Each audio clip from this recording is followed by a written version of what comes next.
Alright, what is going on, people of the internet, and welcome back to the episode of Arcs of Evolve with max melee damage. This time we're taking a look at the Direbear, and real quick, just before we start this out, in the time between the last episode and now, we have reached 14,000 subscribers and 2 million video views total. Oh, that's a number. That is a number that I struggle to fathom. But anyway, here we have the Direbear. We're summoning in a level 120, and I get a little confused myself here, because usually what I do is I summon in 5, doing these typical scientific 5x5 trial, 5 variables times 5 different trials. Of course, we only have one variable, that being the Direbear, and the 5 trials indicating that we have 5 Direbears summoned.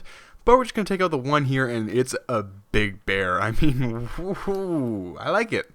I really do. I could, honestly, before I got onto this thing, I figured it would probably be around Carno strength. But if you've played any amount of Arc, you'll know that any creature that was originally added into Arc, and it was in the vanilla form of Arc, is completely forgotten by the developers. Like, the Raptor is supposed to be at least a threat. And you look at the creatures that are unlocked or on the same level, and even the Paki, which is just maybe a third the size of the Raptor, it can't hold its own against it, honestly. I mean, you could probably take a really good Paki, and it could probably destroy any raptor that you'd find out in the wild, which doesn't make too much sense. And then you get the direwolves, which slaughter Rexes. So vanilla Arc animals are not too strong. So I could definitely see the Carno being weaker than the Direbear in that instance. So one thing that's really cool about the Direbear is it has not a charge meter, so we don't have to worry about getting that maximum charge like we did the Rhino. If you remember, we did the Woolly Rhino for the max damage videos. We had to basically get its charge meter up to full before we decided to use its attacking command, or its attacking function, just because we wanted to make sure that we got the full damage output possible. And the Direbear, because it doesn't have a charge meter, we don't actually have to worry about it having any fluctuations in damage output, because it only has one type of attack that it can do. It doesn't increase with charge, and we really don't have to worry about that much. So here we summon in another Direbear. I use players only command, but for some reason it kind of breaks the game, and I only get 1 when normally I would get 4 popping out of the 1. So whatever, that's fine. So we're just going to go ahead and summon this guy. We're going to turn off players only, summon in 3 more Direbears after that, all at the same level, and we're just going to see who gets the highest roll on that stock melee damage. So you're never going to believe it, but it was the first one, so summoning in the other 4 was completely irrelevant. Oh boy, good. That's really, really good timing. Okay, cool. So we got 3 more Direbears in here. Lovely colors, actually. I could honestly see myself getting a good amount of these Direbears, because for some reason bears have always really appealed to me. When I was younger, I used to play games like Zoo Tycoon, and I don't know, I always felt like getting, I don't think it was a Direbear, but it was some kind of prehistoric bear creature. Getting those guys is really cool. So 300% melee damage, our highest number that we're going to get out of this lot, and it goes up by about 4 or 5% per level, maybe more, I can't really see it. But we cap out at a good old 615.6, which is standard. I mean, after the nerf of everything, you're really only going to see the median, or the average, for the melee damage output of creatures being around, you know, pretty closer to 300%, and after all the levels, maybe between 600 to 700.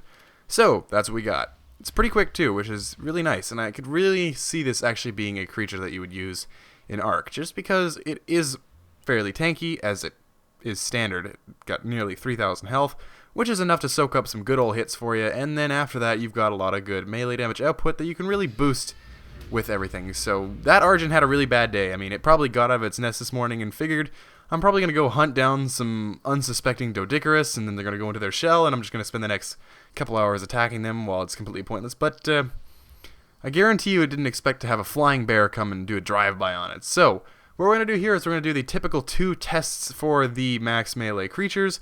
What we did before was we attacked the Broodmother at level 1, but while that seemed very effective for the Giganotosaurus because it could kill it in under 20 seconds, we attempted to kill the Giganotosaurus with a direwolf, and it took nearly 5 minutes, so that is not exactly a sustainable way of testing how durable a creature is. So here we summon in the Bronto, and we're going to go ahead and start the timer up right as soon as we attack it for the first go. And then we're just going to see how long it takes to kill a level 120 Bronto, the highest health minus the Giga. So, let's see here. It started attacking the Bronto. I've used the fly command so that we can have no knockback from the Bronto's tail, which is an extremely unreliable way of testing it. and the Bronto is now on low health. So you can see our final time for taking out the Bronto is actually going to be sitting at a very respectable 22.9 seconds. So, excellent job, Direbear. You have proved yourself to be among the greats of Ark, and it is a really fantastic creature. There's no two ways around it. The dire creatures are quite spectacular, and I almost want to see some more dire creatures. I know they don't scientifically exist, but neither do alphas, so if we could just have like a kind of an off-brand of creatures, like a mod, like all of the dire creatures. So let's throw in a dire Giga. Let's make it 4 times bigger and have 8 times more health and 1,000,000 times more melee damage. Not sure where that part came from. Anyway, we're going to summon in a Rex and just see how it does here. We're not actually using this for testing, so we don't need to take on the time, but we're just seeing if it's a feasible thing to do to attack a Rex while you have a maxed out Direbear. And of course, you know, we don't have Infinitestats turned on, so we are going to be fighting this thing without any form of protection because we don't have the saddle on, so there is no armor rating, but the Direbear dispatches it with ease. So fantastic creature. Anyway, of course, we are using this as kind of a guideline for what it would look like if you were to max out your creature. This isn't going to be the exact max damage. You can see there, I see an Alpha Raptor. I'm like, nope, and charge in the opposite direction. So, falling damage will reset your charge meter, which is a bit unfortunate. But anyway, the Direbear is a fantastic creature. I can highly recommend going and taming like 4 or 5 of these guys. It's just absolutely spectacular. So, you've seen it. It can handle itself, no issues. Raptors are certainly not a problem for the Direbear, and it's overall just a really great creature, and it looks really, really cool. And, I mean, if you had a Direbear and like 4 direwolves following you around just in the snow, that would be the coolest thing, and I want to go play Ark just so I can do that myself right now. But it's going to have to wait for another day. But anyway, thank you all so much for watching. Thank you for 14,000 subscribers and 2 million video views. That's absolutely insane. I'm so hyped up right now. Anyway, that's going to do it from us. Thank you for watching. We'll see you next episode. Peace. I missed it. Damn it. So, turning on Infinite Stats will show us that we have now infinite health to waste away, and you can control it on land? Oh my, this is good. Where explosives will do the job to take down the walls, you still need dinos to get you into that facility.